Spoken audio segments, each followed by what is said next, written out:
Olá, nós estamos no nosso episódio SearaCast com o tema Organização e Prosperidade Financeira. Vamos conversar sobre isso dentro da perspectiva cristã, especialmente visando uma consolidação no casamento, finanças. Nossos convidados aqui, Thales e Elisiane, eles vão se apresentar e depois nós vamos começar o tema.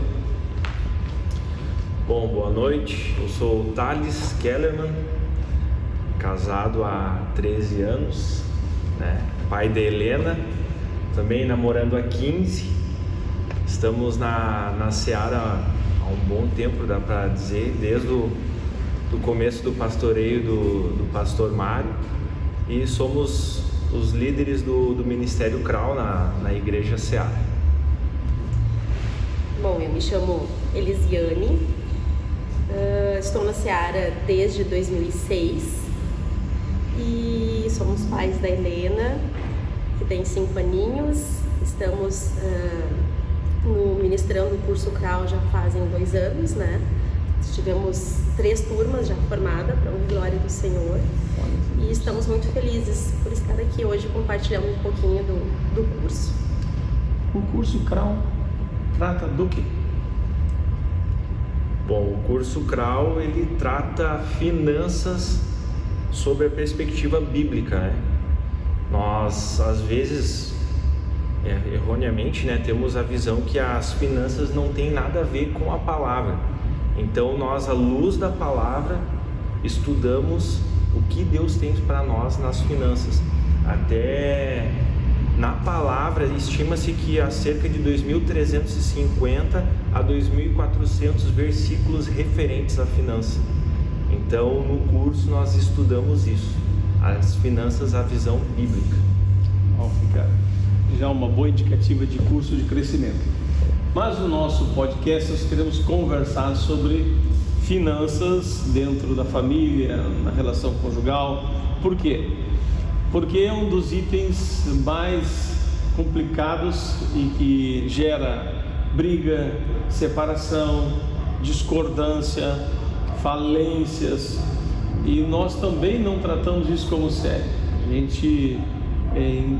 As pessoas dizem, olha, a relação ficou desgastada, mas não pontuam que um dos itens do desgaste é a má organização financeira. E eu queria começar por esse item. Qual é a importância de uma boa organização financeira?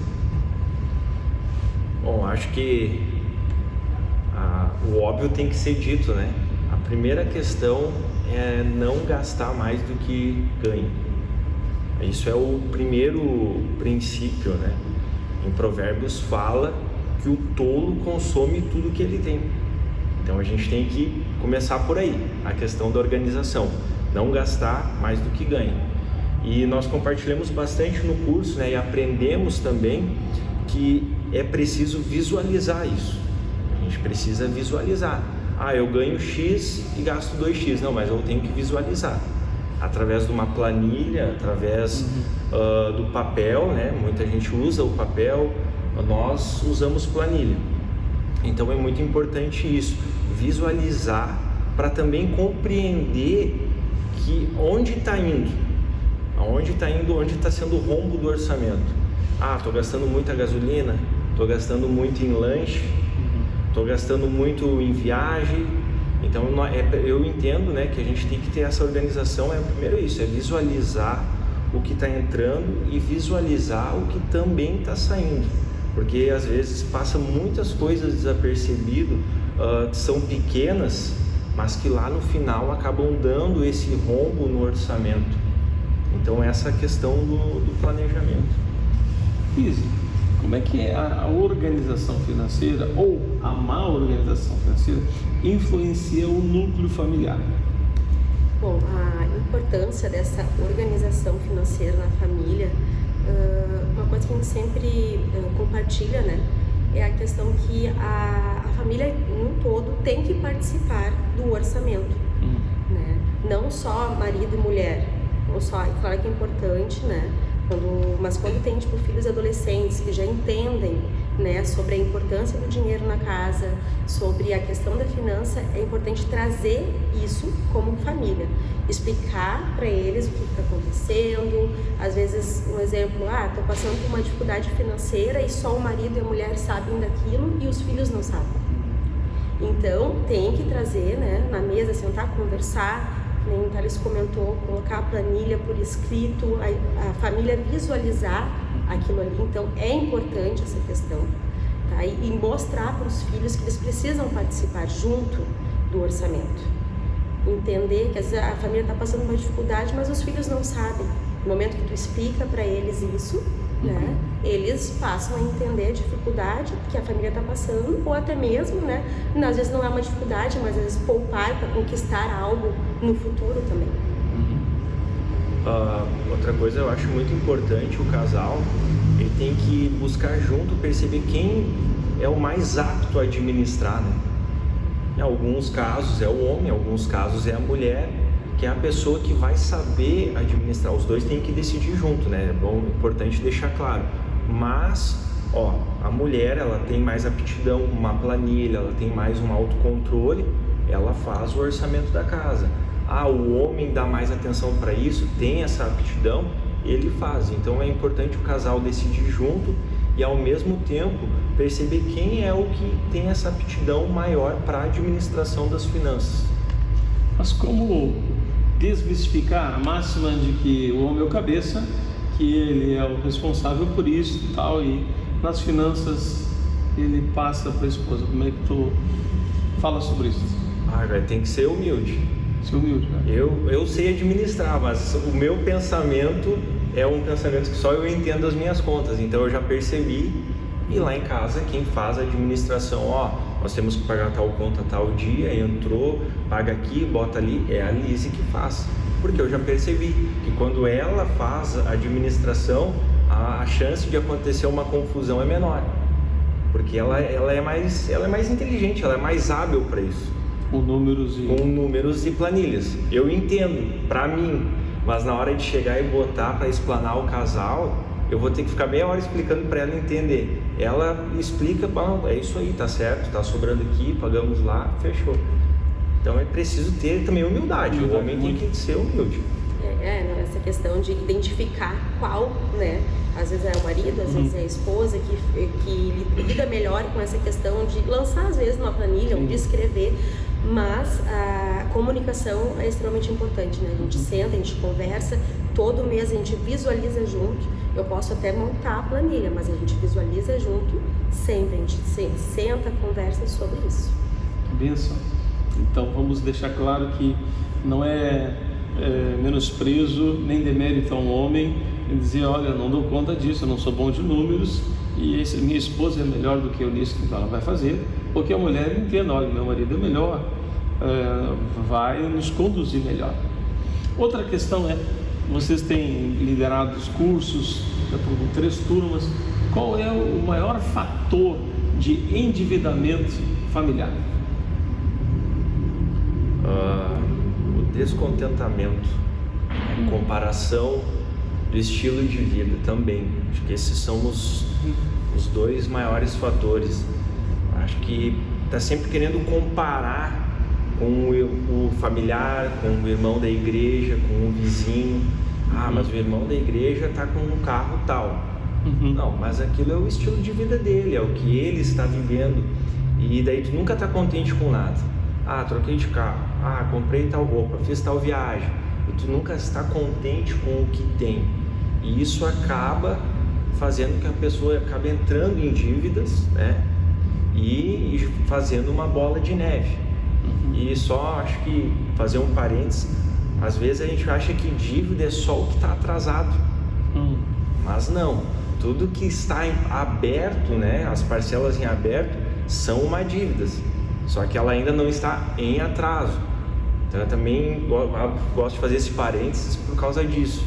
E isso para nós vemos no curso, é o maior fator. Descontentamento. Não ser contente com o que tem, né? Eu esperava que a resposta fosse cartão de crédito, juros altíssimos, mas isso é a consequência, né? A causa é o descontentamento. Aí o termo de querer se comparar, né? Então isso é importante. Como não se deixar dominar pelo dinheiro, quando o dinheiro pode se tornar uma obsessão? Eu penso quando Jesus diz que ninguém pode ter dois senhores, e ele, quando fala desse senhor, ele não está falando de Satanás, de demônios ou de ídolo, ele está falando de dinheiro, né? Mamon, a divindade do dinheiro. Então quando ele compara o dinheiro como um senhor. Então, como fugir disso? Bom, o dinheiro é o que compete hoje com Jesus, né? E para a gente se livrar disso, é só buscando a Deus em primeiro lugar. É buscar o reino de Deus, buscar o Senhor, colocar as finanças diante de Deus e pedir a ajuda de Deus para isso. Porque sem a ajuda do nosso Senhor a gente não consegue. A gente precisa também ser humilde, né? E pedir a ajuda de Deus. Porque no momento que a gente entende que a nossa vida financeira ela é ligada totalmente com a nossa vida espiritual, nós compreendemos e convidamos o Senhor para fazer parte disso. Então, é viver uma vida de oração na vida financeira, buscar a Deus para que nada venha roubar o lugar de Jesus na nossa vida financeira, não deixar que o dinheiro domine isso. Porque hoje em dia no mundo é totalmente ao contrário, né? O mundo ele vai te ensinar a conquistar as coisas para satisfazer os desejos da tua carne, tu conquistar, tu te comparar, tu comprar e se endividar. E não é isso que Deus quer. Ele não quer que a gente viva com dívidas, Ele não quer que a gente seja escravos da dívida, porque a gente, no momento que a gente adquire ou está devendo algo, a gente se torna escravo, né? E não é isso que Deus quer. Então, eu creio que é isso, né? Não se comparar, buscar a Deus em primeiro lugar, para o dinheiro não tomar conta, né, da nossa vida. A palavra fala que o amor ao dinheiro é o problema, né? Não é o dinheiro. E como a Alice falou, quando nós colocamos o nosso amor no dinheiro, Deus não está mais em primeiro lugar na nossa vida. Eu acho muito interessante a parábola do jovem rico, que ele fala que ele segue todos os mandamentos, que ele honra o pai e mãe, e Jesus fala para ele, né? Vende tudo que tem. E ele se entristeceu, virou as costas e foi embora, porque o coração dele estava totalmente no dinheiro. Ele não estava preocupado em servir, ele estava preocupado com o dinheiro dele. Ele disse, mas eu vou ter que pegar tudo que eu tenho. Não, eu prefiro ficar com o meu dinheiro.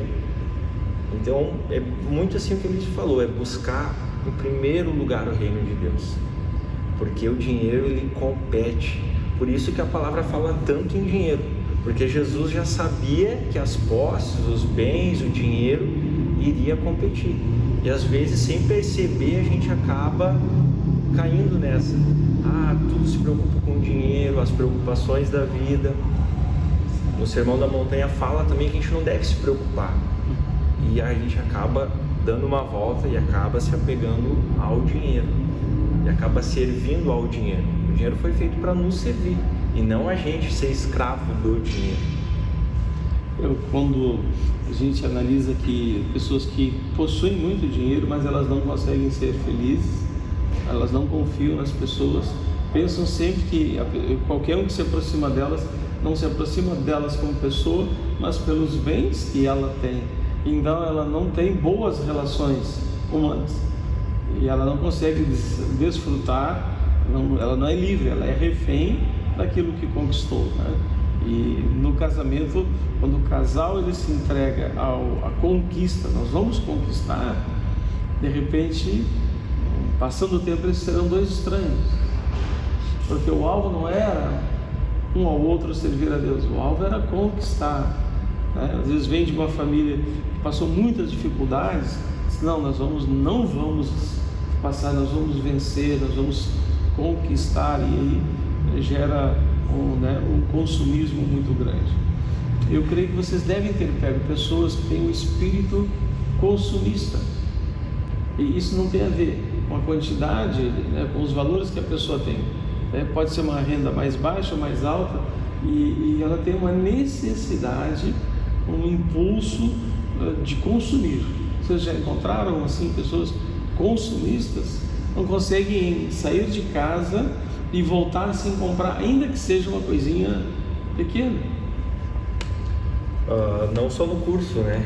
Acho que hoje o consumismo está dominando as pessoas, e eu vou usar nós como exemplo. Na primeira turma do CRAU, que é na segunda-feira, toda segunda nós saímos da igreja e passávamos pegar um lanche. E nós olhamos aquilo ali, não, mas aqui, ao visualizar, né, os nossos gastos, nossa, toda segunda está sendo um gasto com lanche desnecessário. Nós começamos a fazer o quê? O cartão ficou em casa e esquecemos que existe Pix, saímos da igreja para nossa casa. Então, a gente precisa perceber isso. E outra coisa que nós passamos no curso, o pessoal virou até meme, né? É fazer as 3 perguntas para combater, assim, ser radical. Eu quero comprar? A resposta tem que ter 3 sim. Eu quero comprar? Quero. Eu posso comprar? Posso. Mas eu preciso comprar? Preciso a mais, desse tênis a mais? Não preciso, então não compro. Então é uma fórmula para combater esse consumismo, essa ansiedade de gastar, que é radical, é radical mesmo.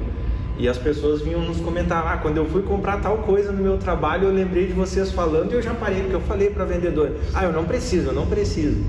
Então nós vimos bastante isso, e nós passamos por isso também. E a cada turma também Deus tem trabalhado em áreas diferentes da nossa vida, e Ele vai falando, vai mostrando, precisa dar uma ajustada aqui. E as pessoas começam o curso com uma visão, e quando elas terminam, elas compreendem que tudo é espiritual, porque é um recurso que Deus colocou nas nossas mãos. E às vezes, olhando por outro lado, né, que as pessoas não pensam nisso. Deus, Ele quer nos usar para abençoar alguém, mas nós não conseguimos ser usados porque o recurso a gente está desperdiçando ele por causa do consumismo. Impressionante isso, né? Eu não posso ser usado para abençoar alguém porque está me faltando, e falta porque eu gasto desnecessariamente. Aquela tabelinha dos 30 dias, quando nós começamos, eu e a Cândida, nós tínhamos um furo no orçamento. Então fizemos uma tabela radical, que era listar os 30 dias e anotar todos os gastos do dia. Se fosse lá uma guloseira, anotava ali. Se fosse 1 em 15, tudo anotava. E nós depois sentamos, anotamos a porta da geladeira. Descobrimos onde estava o furo, estava no açougue. Aí fizemos uma conversa e diversificamos o cardápio. Olha, tem carne de frango, tem outras carnes, tem legumes que a gente pode usar, tem ovo que nós podemos substituir com proteína. Mas se tu não descobre o vazante, né, onde está o furo do orçamento, você nunca vai corrigir assim, né? A gente vai fazendo essas coisas pontuais. Mas indo para o fim, vamos compartilhar alguns princípios do curso, alguns princípios bíblicos que vocês ministram ali. Bom, trazendo assim, a gente se encontra, são 10 aulas, né? Uma vez por semana. Nessas 10 aulas a gente começa falando ali sobre a nossa parte e a parte de Deus. No momento que a gente entende qual é a parte de Deus nas finanças, né? E a nossa parte como mordomo fiel. Se Deus ele te concedeu aqui na terra, os bens aqui na terra, foi confiou a nós, né, para a gente cuidar daquilo ali. Então nós cuidamos como mordomos fiéis. Outra coisa, né, que nós falamos também no curso é sobre dívidas, né, sobre como se livrar das dívidas, porque Deus não quer que a gente seja escravo das dívidas. Jesus ele morreu numa cruz para a gente ser liberto, ser livre e não escravo. Então no momento que a gente começa a se endividar e não cuidar, né, das contas da área financeira, a gente acaba se tornando escravo. Não é isso que o Senhor quer. Falamos também sobre conselhos, né? Para quem que a gente deve pedir conselhos, para quem não pedir conselhos, né? Isso é bem importante. Então essa questão trabalha muito a humildade da gente, das pessoas, né? Porque é difícil tu pedir conselho para alguém, mas é importante porque a palavra não ensina a gente a pedir conselho. Falamos também sobre honestidade. A honestidade de Jesus, ela é absoluta. Ela não é meio honesto. Não, Jesus é absoluto em tudo. E para a gente ser honesto em tudo, a gente precisa do Espírito Santo para nos ajudar. Falamos também sobre trabalho, né? Sobre fazer as coisas com excelência. Que o nosso patrão, ele é Jesus, então onde nós estivermos, nós trabalhamos para Jesus. Né? E como a gente nasceu ouvindo que o trabalho, ele é fruto do pecado de Adão, né? Mas na verdade não. Deus, ele criou o trabalho. Tanto que quando Adão foi colocado lá no jardim, Deus, ele deu tarefas para o Adão. Cuidar dos animais, cuidar das árvores, né? Das plantações. Então o trabalho não é uma maldição, como muitas pessoas pensam, né? Ele é uma bênção na nossa vida. Falamos também sobre investimento, como investir, né?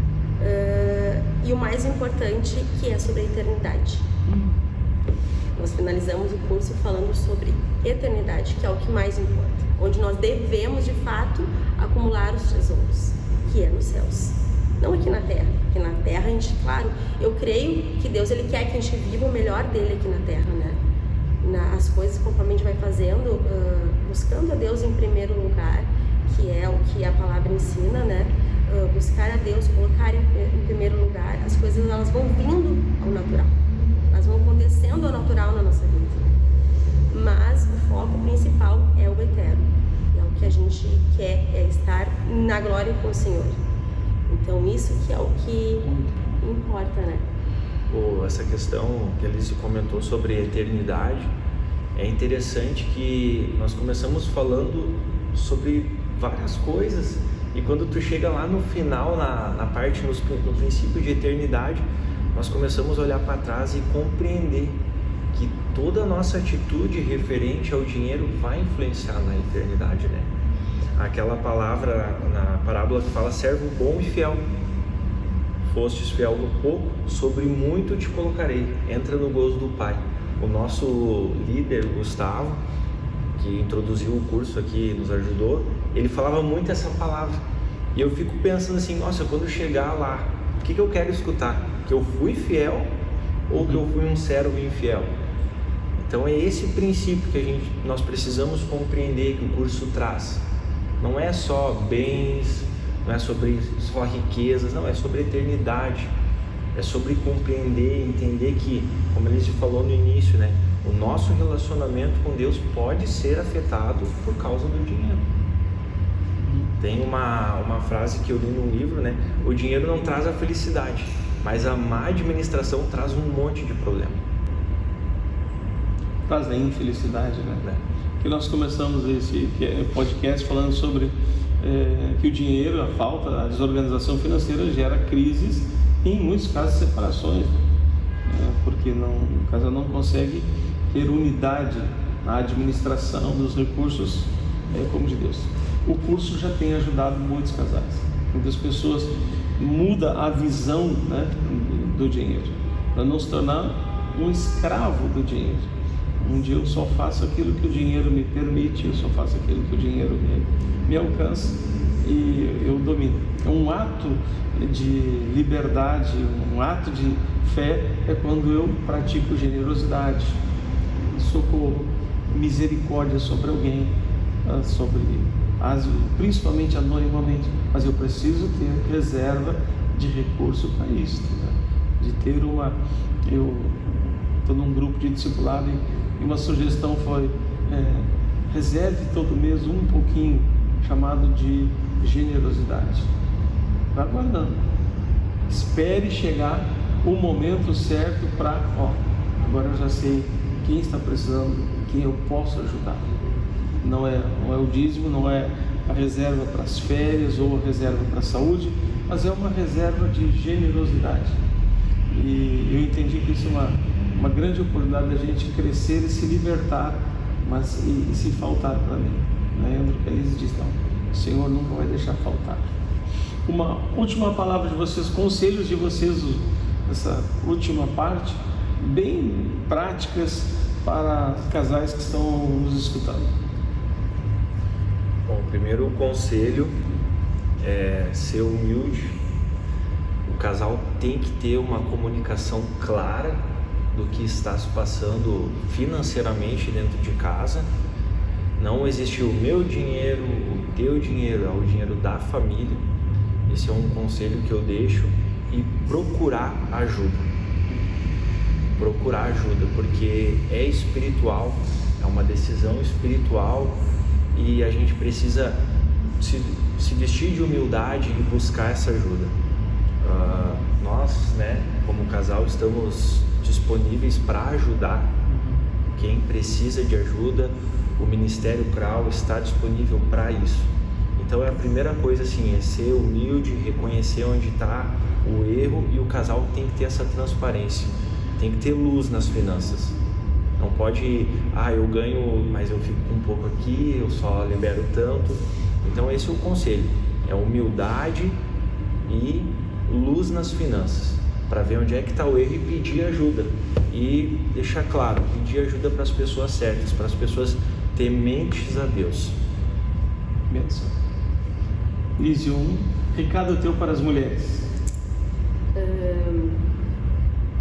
O recado meu para as mulheres é buscar Deus em primeiro lugar, também ser humilde, porque isso é importante também. O homem, ele é o cabeça do lar, então a gente precisa que ele também tome as decisões, né?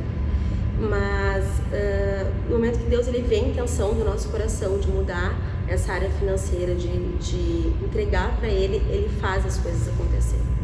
Então eu creio, sabe, que Deus ele é soberano, ele governa todas as coisas. Então ele está o tempo todo cuidando da nossa família. Eu sou uma pessoa assim que eu descanso muito em Deus, eu confio muito em Deus, porque eu sei o Deus que eu sirvo. Eu sei o Deus que eu sirvo, então eu posso descansar, eu posso confiar nele, porque ele está trabalhando ao meu favor. Eu faço a minha parte, sendo um mordomo fiel, cuidando do que Deus deu nas minhas mãos para cuidar, que são as posses do Senhor, né? Procuro fazer as coisas com excelência, fora, dentro de casa, né? Sirvo a minha família, sirvo no meu trabalho, procuro ser transparente, né? O tempo todo, porque que nem Jesus ele exige que nós sejamos honestas absolutamente. Então eu procuro agradar o Senhor em primeiro lugar, porque eu creio que as bênçãos elas vão vindo, porque elas são consequências. Mas é buscar Deus e o restante Ele cuida da gente. Aleluia, glórias a Deus. Bem, foi o nosso compartilhar do SearaCast sobre finanças no lar, esse jovem casal que tem aprendido e tem transmitido conhecimento também aos demais. Que esse estudo compartilhado tenha te ajudado e nós te aguardamos na próxima semana, um outro tema relevante para a vida cristã. Deus te abençoe.